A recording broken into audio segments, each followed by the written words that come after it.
We all remember recess growing up in school. Recess was a time of day where you could have all the conversations that you could not have in class. Recess is where the real conversations are had. And real conversations are what we're going to have. In each episode of the Recess Podcast, I'm going to have real conversations explaining students in school. I'm your host, David McGuire. It's recess time, y'all.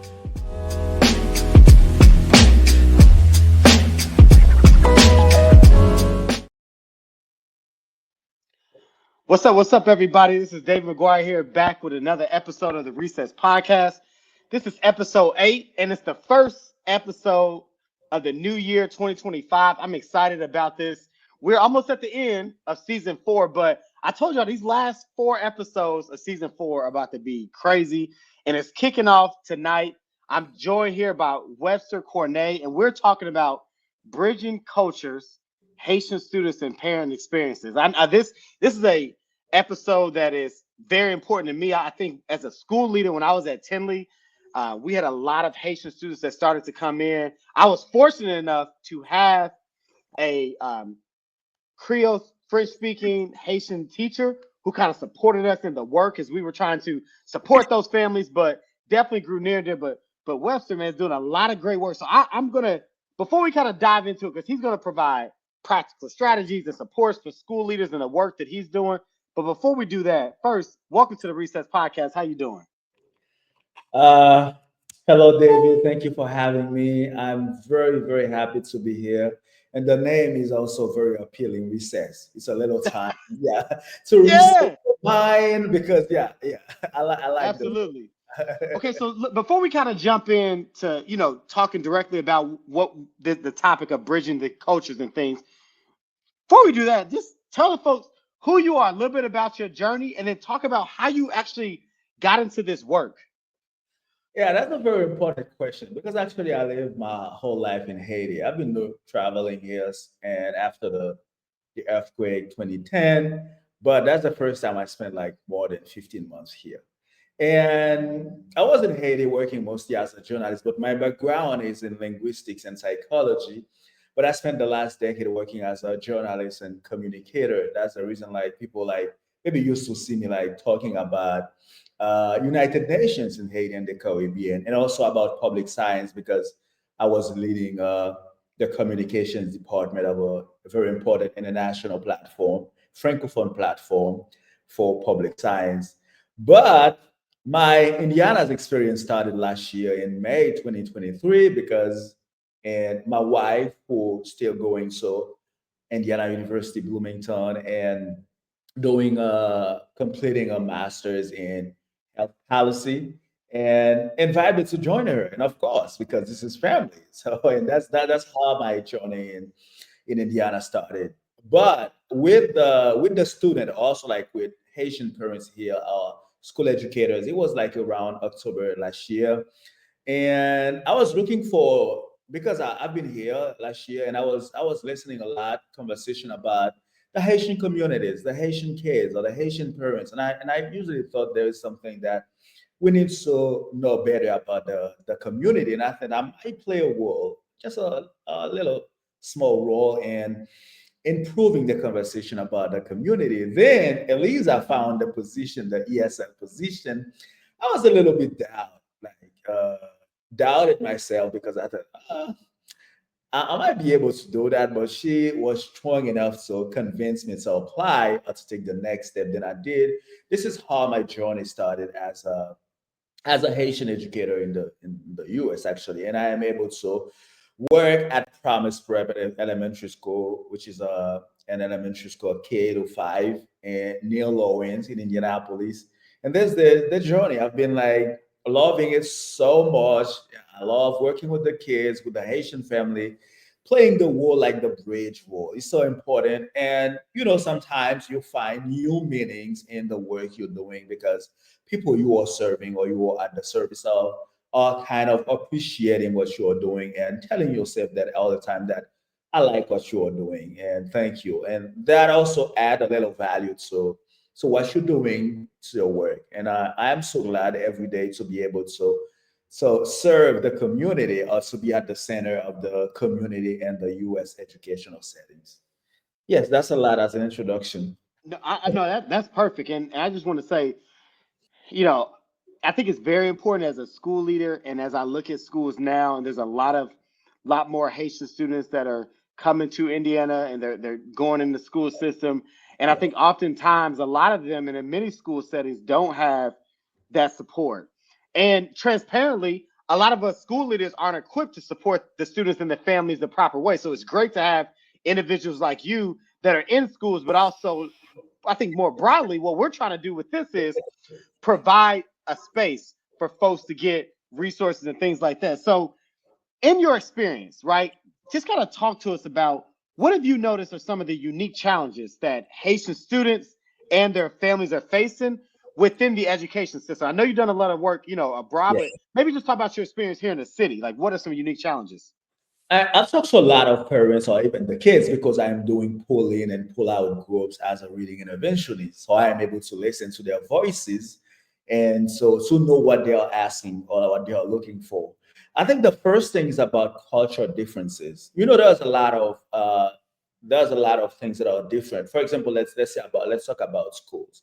And like for in Haiti, like the philosophy or like the style of teaching is much more like a lecturing style. That means like you're listening to a teacher, and also like for example, at the end of the day, you're gonna have an homework, and that is difficult for some parents to understand that a kid coming home every day not having a homework to do. That's sometimes kind of raising their eyebrows because that's not the way we're doing it in Haiti. And also like about the cultural differences, like we can talk about the English, like the language proficiency, because it's some of these kids like maybe like moved from Haiti to the US, and in Haiti we know the languages are Haitian, Creole, and French, or like some of them like took a different pathway, maybe like from the South America, like Brazil and Chile, and that means their primary languages was maybe Spanish or like Portuguese. And now they are in a different educational settings and they have to perform in English. That means like sometimes it's their third languages or like fourth languages because some of the Haitian kids speak like Spanish, Haitian Creole, English, and Portuguese. That means like that's a lot to process for kids. And and also it's also about like I used to say that with so many friends about the cultural responsive teaching because sometimes like the classroom does not reflect the culture of the kids and like maybe like if we are in like I can talk about Indiana and in this classroom, it's much more easy to find like maybe a sheet or maybe a bilingual sheet like a Spanish or English, but also like I think these kids would be so happy to see like something in Haitian Creole. And I can recount my own experience when I was joining the school. Like it was my first day there, and I said, "Comment vous? How are you?" They were so happy. They were screaming, and I like everybody could talk about it. They were screaming, and what I understood. Sometimes I try to address them in English. They answered in Haitian Creole. This is Mm, surprising to me. And that's those are those challenges like with the language proficiency because sometimes like as school educators, sometimes you feel disoriented when you can't understand what's happening in mhm, the classroom. For example, like if I invited you to maybe a meeting, a Haitian meeting, and we are the language is like Haitian Creole, 100% Haitian Creole. Sometimes you like feel disinterested because not because you don't want to know more about what's happening, but because you can't grasp or you can't grab the content of it. And I realize there are some of these kids that are kind of experiencing the same feeling. And mhm, when they are able to answer, and they are fine because I'm not in a classroom setting, I'm mostly doing pull in and pull out groups. And sometimes when they can't understand something, and maybe the teacher asks me to join, and so maybe give him or her a little explanation about it, they're all so happy. They're all so happy because, and for example, some of these kids like were maybe like very high achievers in Haiti, but because of the transition and language proficiency, they are not able to doing giving the best of them. And for example, like maybe if they are doing math, and I said, okay, man, 2 times 4. Maybe they are unable to understand 2 times 4. And I said, in Haitian Creole, des fois quatre. Oh, I know it. You're still like, it's about Hmm. like, okay, it's not because they don't know about it. It's just about the language barrier and so important. Like, Yeah. yeah, it's very a great obstacle for these kids Mm. and the Haitian parents too, because and sometimes you send homework home and they are not able. You see, like in tomorrow morning, the kid return with the homework like kind of blank paper, and not because when I reach out to the person, have you seen the homework? Said, yeah, I did, but I couldn't understand it. That's because Mm. sometimes I ask them if there is something they found like in the maybe like the pocket, like just reach out to me with a picture because I don't really know what's happening inside the classroom. Maybe there's a homework and I didn't know about it. I said, send a picture. Maybe I might ask your teacher, like the teacher, like what's happening? What about this homework? Because that's created a little frustration sometimes for the family. So because they couldn't and help the kids the one they want to, the way they Yeah. want to. Yeah. I love that. That is so true when you think about what you said. Just something as simple as when they send the homework home or when we send newsletters home, Yes. by just the translation. I think it does two things. One, it gives them the information, the parents, in the Yeah. language that they understand. But two, Yeah. I think it just is a very small step by saying that we see you, we care, and we're making an effort, right, to make sure that we meet you where you are and give them an opportunity to support their student. So That's here's so something I wonder as well. What what if any, and this could be in your own experience, but just the conversation that you have for schools, what are some cultural misunderstandings that you see between the Haitian families and the school? Like, things that maybe as a school that we don't know that we're doing that causes a misunderstanding. Again, I always tell people when people listen to this show, they're gonna leave with a good conversation and some resources, right? And so I know there's gonna be some school leaders when they see this, they're like, oh, this is definitely something I want to tap into. So what are some misunderstandings you're seeing that happen between the families and schools? and I smile because I'm kind of thinking about so many. For example, like in Haiti, we used to say that at school, the teacher, the educator replaced the parent. That means that sometimes when an educator, like a teacher, asks me to reach out twice a week, so to a parent for this particular member, like this parent, like it might be a lack of interest or lack of a commitment, like because for them in Haiti, like you don't need to reach out to the parents all the time. It's like you are able to discipline this kid. So that's like I said, okay, Wow. Wow. Yeah. I got you, but also like that's a different system. I used to have this conversation because I have a WhatsApp group I'm using to communicate with them. I'm doing that because some of them have a very low and proficiency is reading. That's then sometimes I prioritize voices, and WhatsApp is very popular inside within the Haitian community.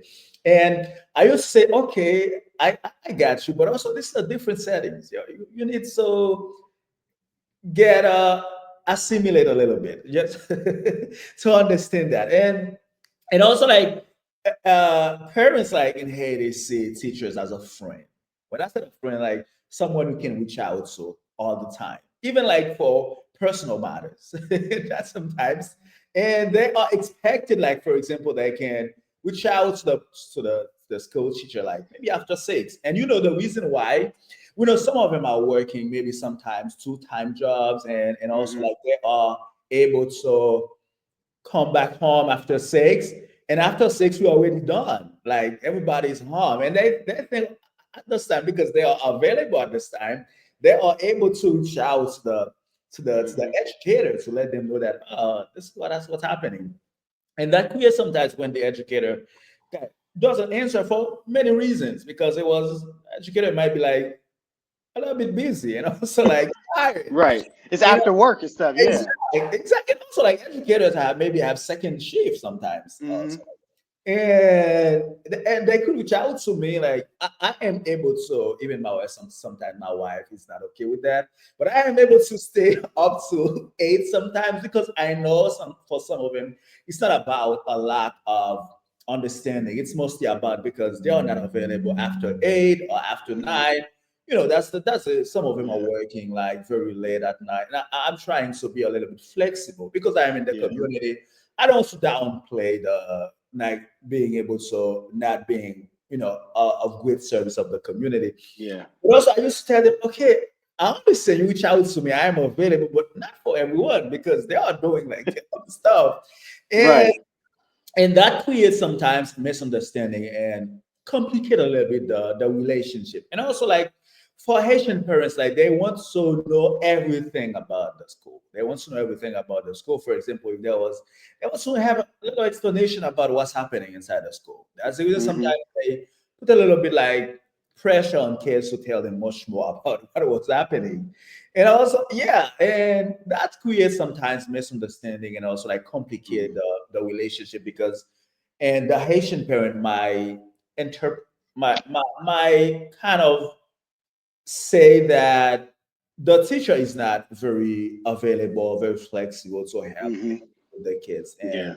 yeah, that's the reason maybe sometimes my position is helpful because I am able to and bring back the sense of relationships. You said no, it's not about that. It's Hmm. also I'm learning about the US culture. So that's And I think that's the difference that a lot of, to your point, schools may not know is that, well, one, in Haiti or in the Haitian education system, right, the conversations after 6 o'clock are more common. Where in America, it's like when a teacher leaves, that's it. I think the other piece you said that was really powerful was that there's this deep level of trust that Haitian parents have with the school, meaning they don't really need to know every little thing, right? They don't need the over communication because it's a trust thing. Not saying that American families don't trust, but you should know that as a school leader that understand that Haitian parents don't expect it. You should still do it to offer it, but it's yes, not an expectation. That they are saying like they're okay with you doing everything and things like that. But I think also just knowing how to effectively communicate. And if you yes, know that up front, you can create a system to make sure that those families don't feel left out because exactly. communication stops at 4:30 for the teachers, and that's when they're getting off work, right? That's the truth. I'm gonna take just a very quick example. Like, for example, I'm gonna not gonna give too much details because I don't want so people to see who I'm referring to. But that's something that happened inside a family, a Haitian family, and it was like 6 a.m. and the principal reached out to me, and I said, "It's 6 a.m. Something might be very important because actually we start at 7:15." And what happened was something happened inside a family, and police involved. And the first thing that the father did is to come to school to seek out support because he said like I don't have nowhere else to go because I have my kids here, and I think you will be able to help me out with that. And we did actually because the principal was so very helpful, and we help him out. And that's the kind of trust, like you said, and they think the school is not only about a place for the it's not only a learning environment, it's also a social place for them they can relate to for anything. I mentioned something about kind of police involved in it, and they come at 6 a.m. to talk to seek out support like from the school. And that's and actually like the result is very very very interesting because things are getting very very good, very well.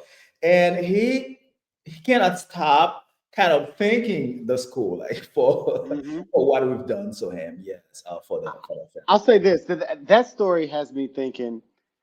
When I was growing up, right here, the school was a safe place. The school was much more than the place of learning, right? It was a resource center. It was a safe Yeah. space. It was a place where parents who didn't maybe have a lot of supports outside, they could come to the school and get those things. I know they're starting to come back now. There's a lot more creative positions that support with that. But that's really powerful to hear because with everything that happens with statewide testing, you talked Yeah. about you support with reading instruction.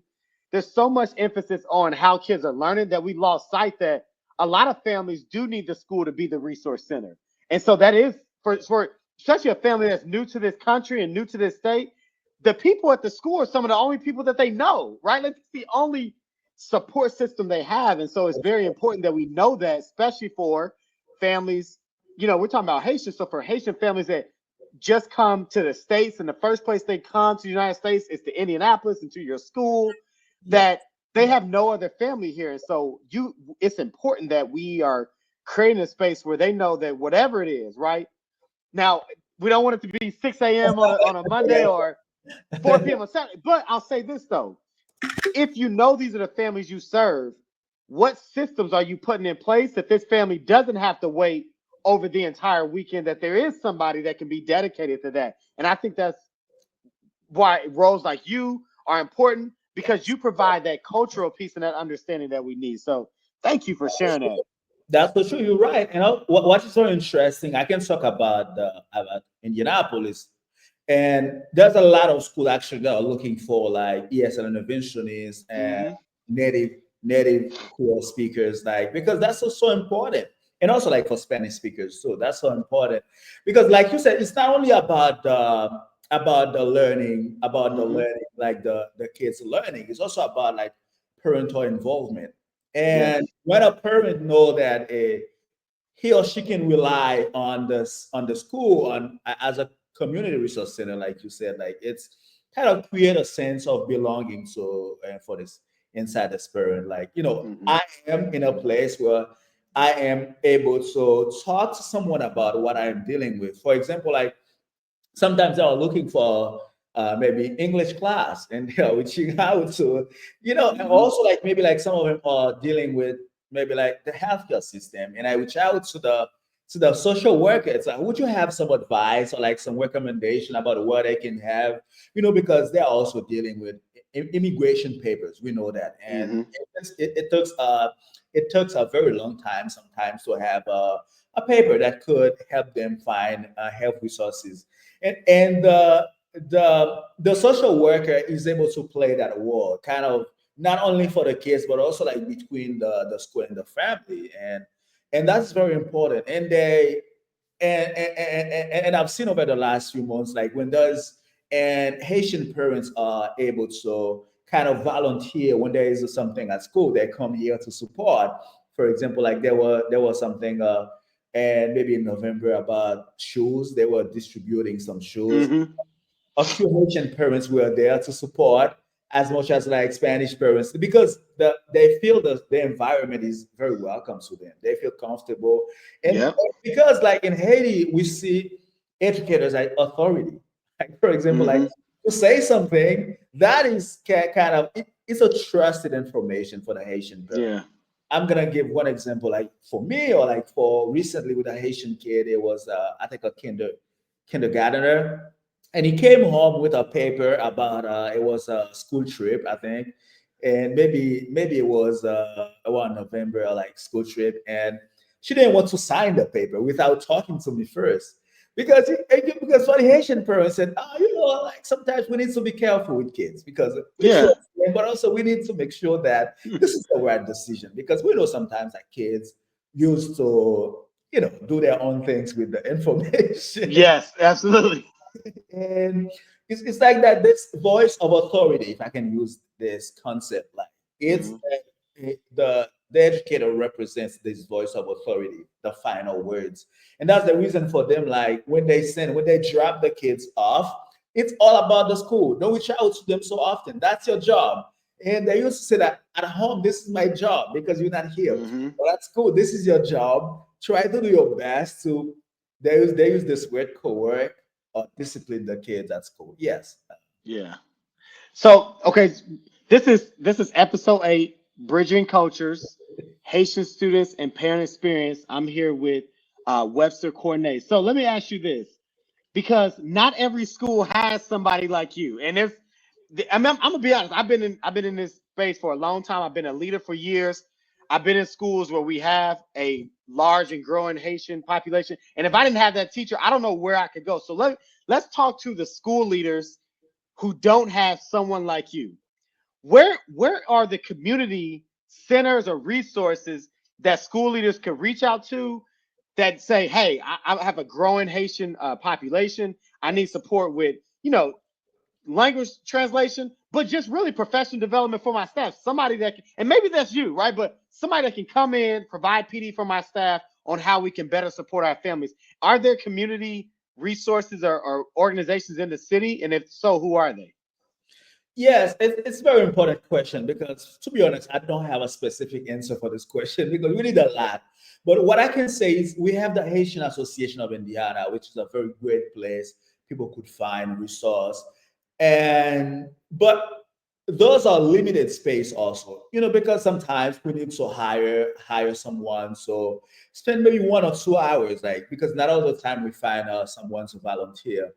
We also have, which we are working actually about creating a kind of, not a organization but a network, because we are actually so many and ESL professionals, like, of Haitian descent actually in Indy. We're trying so kind of connect, and maybe we could serve these communities. I can talk about myself a few times, and a few principals, or like schools staff members reach out to me and for help and for resources, and I am able to provide it for free because I think it's part of what I believe and what I am doing with my work.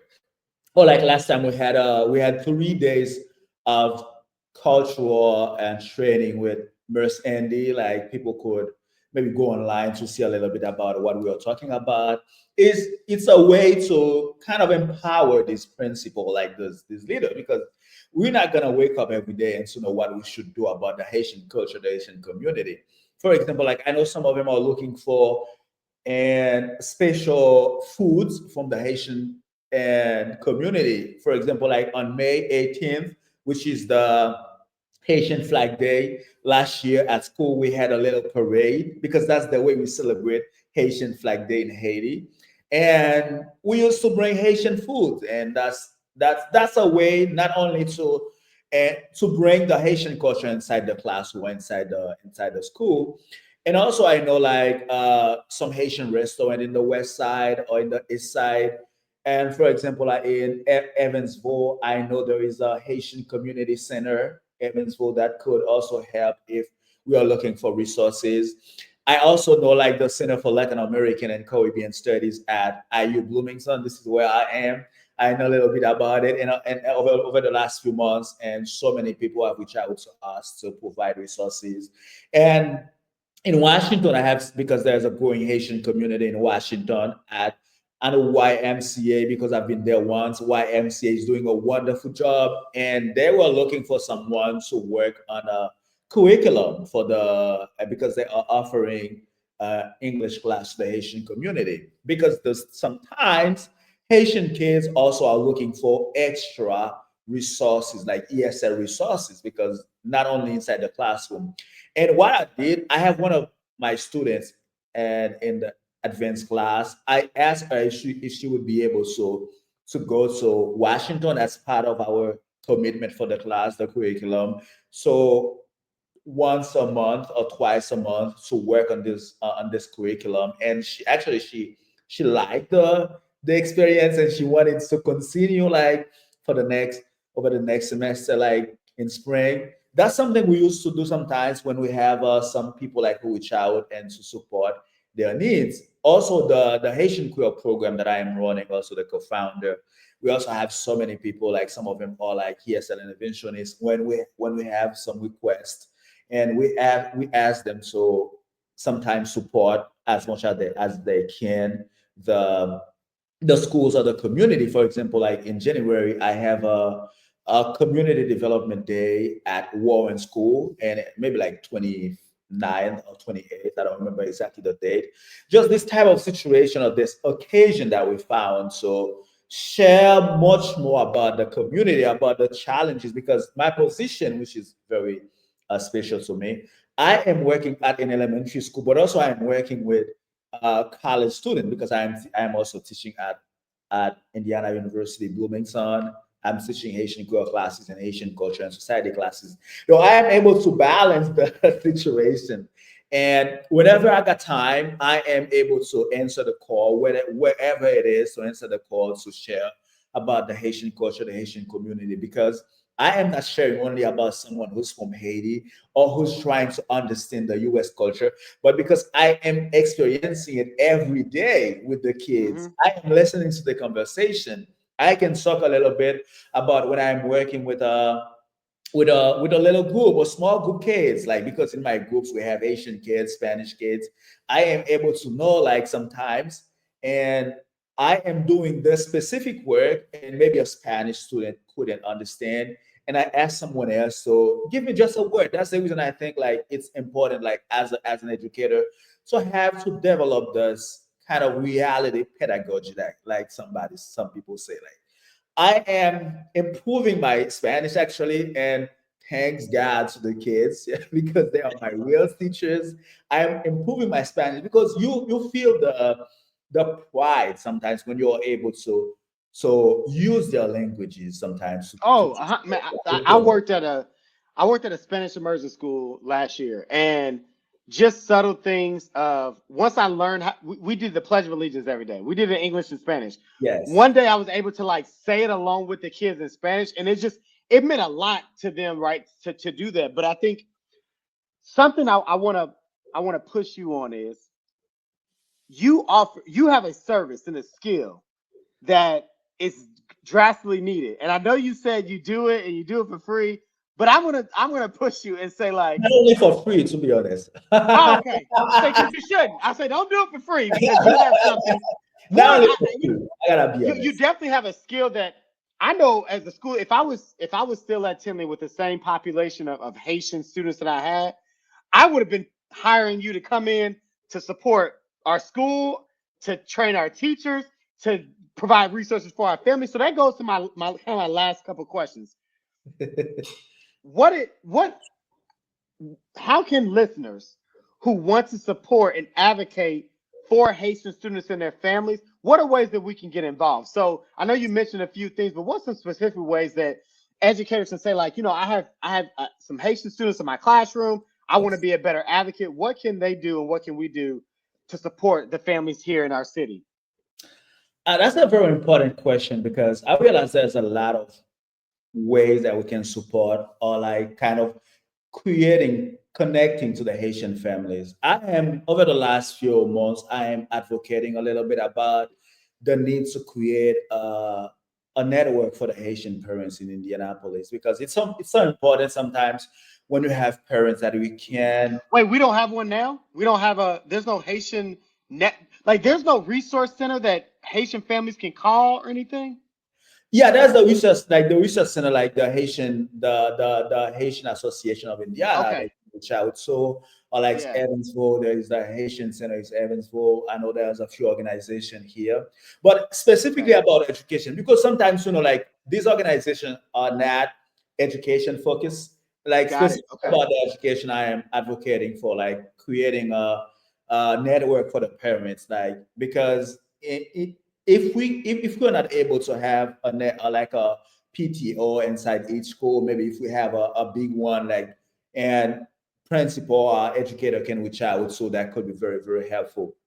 And something that's very important, it's about like the relationship that we create with the Haitian parents. That could be very, very helpful in the journey, the learning journey of the kids. And when I said like the relationship, for example, like the for the Haitian parents, like they can't really understand sometimes like why like in the US education, like I mentioned before, like they don't have homework. Sometimes we need this time so explain to them why it's different like the maybe like you used to. And for example, like the parent teachers conference on that, it's a very short time Yeah. because we have a lot of students that we can't really spend as much as time we want to we'd like to with the parents. But if we have and I used to say like maybe like in the beginning of the year, maybe if we could have professional development for parents to invite some of them. For example, like some of them are not familiar with the test, the state assessment, or like in Haiti, we are tested in math, in biology, and social sciences, and in language. Like, but when they are coming at in a parent teachers conference, they are asking why just only about like math and ESL. I wanted to know about biology. I wanted to know about social science, and I want to know about arts. And sometimes that's the reason I think like, if possible, maybe once or twice a year to have a kind of a little gathering with the parents. Like it could be Haitian or Spanish parents. Like and to create so this bond, but also like to explain to them about like what we might have at the specific time of the school year. For example, me and I'm trying so stay up to date with them about like okay, next year, like in January, we're gonna have state assessment. Like that means like and in January and February, like and try to encourage kids to read more, to read a little bit more because they're gonna take Mm-hmm. state assessment. But it takes a little time sometimes to explain that to them.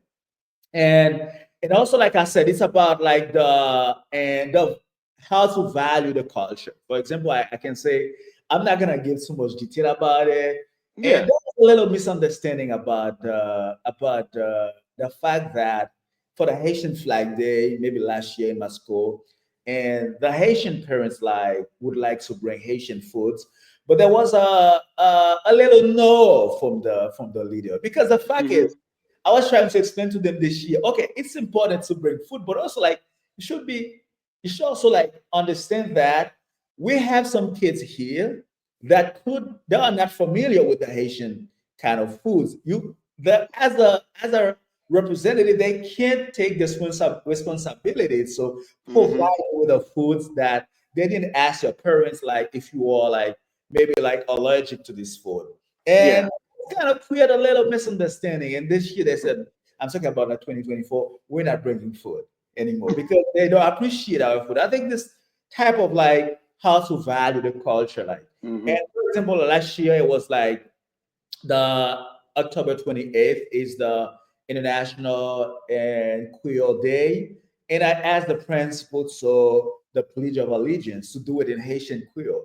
And also what I did, I kind of translated the paper and like they can see it on the board. And they Yeah. also the Haitian kids were so happy, and also parents were so happy to learn that I love that. when they came home, they said, "Oh, we did the Pledge of Allegiance like in Haitian Creole," and just they they feel comfortable to hear this conversation about like how to value like the culture, like. Mm-hmm. And they said because and also there's some types of stereotypes against like some Haitian parents, like the lack of parental involvement. And but I know because I'm inside the community, of course, as human beings, sometimes there's a lack of parental involvement, but also sometimes it comes because of the language barrier, like from the parents, because they are not able to help the kids, but also like because they are like dealing with other stuffs, like maybe like working or like you mentioned Mm-hmm. before, full time, two full time shifts. And also because they some of them like are living inside the neighborhoods and they are like not able to they are dealing with immigration process. Sometimes some of them are not in town or like maybe are like out of town, so in court for like specific things Mm-hmm. that are related to what they are like living. And I know some of them this challenge. And I know school, like being a kind of a window they can see themselves, a window that's Absolutely. very important. They can represent themselves. For example, like this year for the Haitian Flag Day or like the Black History, we had a kind of a little exhibit with so many Haitian heroes. The fact is, I used to say that these kids, some of them were born in South America. They have little to no contact with the Haitian culture. We gotta find a way to bring the Haitian culture to them. And I'm glad that my school was I love okay with that. that. They were talking about Jean-Jacques Dessalines, who is the founder of the nation. They were talking about Catherine Flore, who kind of sued the flag. They are learning about so many great Haitian Mm-hmm. people, like Wyclef Jean, who is a Haitian singer, like member of Yep. like Mm-hmm. that's important. Or like Claudine Gay, who was the Harvard first black president. That's important for them to learn about that. And you know why? When there was the time, Haitian parents like dressed their kids as it was in Haiti. Because like with Haitian flags, red and blue, because the flags red and blue, and they were so happy. And I think like if the school could be like this window, like the Mm-hmm. cultural window, that would be very, very important for these Haitian parents, I think. Well, I said this before I let you go. It sounds like you have just laid the blueprint for the Indianapolis Haitian network or something. Like you said, like what can so I'll say this, whatever I can do to help spread the word, to help continue to advocate, I think you're right. Like I know as a school leader and other school leaders would appreciate if there was this networking council of some leaders within our city that could create resources that can provide this development, that can be a space for families and schools to get resources and understanding on how to support education. So whatever I can do to create that, to help you with launching that, I would gladly help and support. So Thank you for supporting me because yeah. things you wanted to do, but also you're doing you're dealing with your own stuff.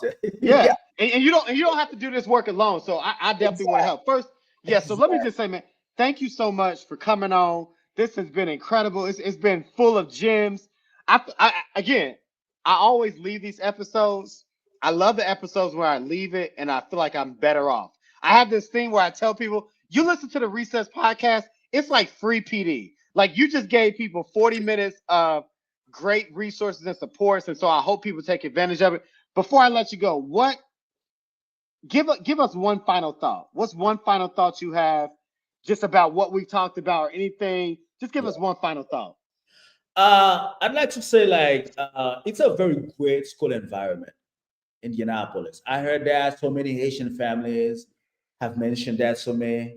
And also, I like the fact that so many schools or educators are doing their best to kind of involve or like being in kind of pushing this inclusion the system where kids, families, or anyone else could feel very comfortable and welcome. Like we said in Haiti, like l'union fait la force in French, like unity is the strength.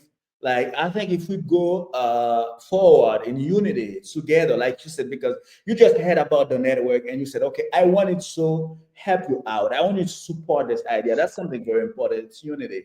It's not about like it's me or someone else. And I like to say that there are so many important like educators that are doing wonderful work in the community. But because me, I'm a little bit vocal, that's the reason a lot of people like have listened to me over the last few months. But there are so many wonderful people that are doing wonderful job. And I think like if we go in unity, I think that we could see we could work for the sustainable educational system that we are looking for, where like we feel the inclusion, we feel the cultural responsive teaching style. For example, like I mentioned last time, like if you go somewhere, for example, like and for me, if someone said sac passe in a way in Haitian Creole said, how is everything? I feel like kind of welcome and Mhm. immediately, like and Yeah. if school educators I could go and in this unity, when I say unity, it's not only about like the capacity to become together, to come together, but also it's like the way you push yourself, like the boundaries to say, okay, I am learning this language that the Spanish language, like the Spanish this year, because I wanted to unite. I wanted to move in unity with these kids because I really love when they're when I'm talking or speaking with them and they are able to understand without having a third party, someone else to translate, because that's frustrates a little bit the kids. I don't know if you've experienced that when you ask another a kid to translate for another one, it feels ashamed sometimes. Hmm. Ashamed, like and maybe like the kids might be asking him or herself, like, I am able to why you think that I'm not able to understand? Like because you're asking someone else to translate for the kids, and but if you can grasp or like if you can like maybe like perform the very little, the basic, that I think that's a sense of unity for me. For me, you're kind of you want to unite yourself with these kids because they are part of you, and you are able to do a very great job. Of course, we are complaining about the lack of money, you know that. Yeah. But also like I have so many so great memories, and my wife used to say that every day I have so great memories about these kids. Like I am so happy to be with them. Of course, sometimes they're overwhelming. We are human beings. Yeah, for sure. Yeah, absolutely. I mean, I love that you said that, and I think the best way I can end this is say this: if anybody's listening, if you want to wrap this up in a bow, I would say a phrase that you said a few times in the beginning, but definitely said at the end.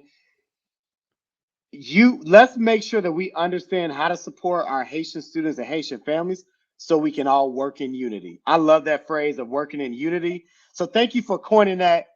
This has been episode 8 of the Recess Podcast, Bridging Cultures, supporting Haitian students and understanding the parent experiences. As I always say with every episode, create the platform, control the conversation, change the culture. Happy New Year, and I'll see you guys on episode 9.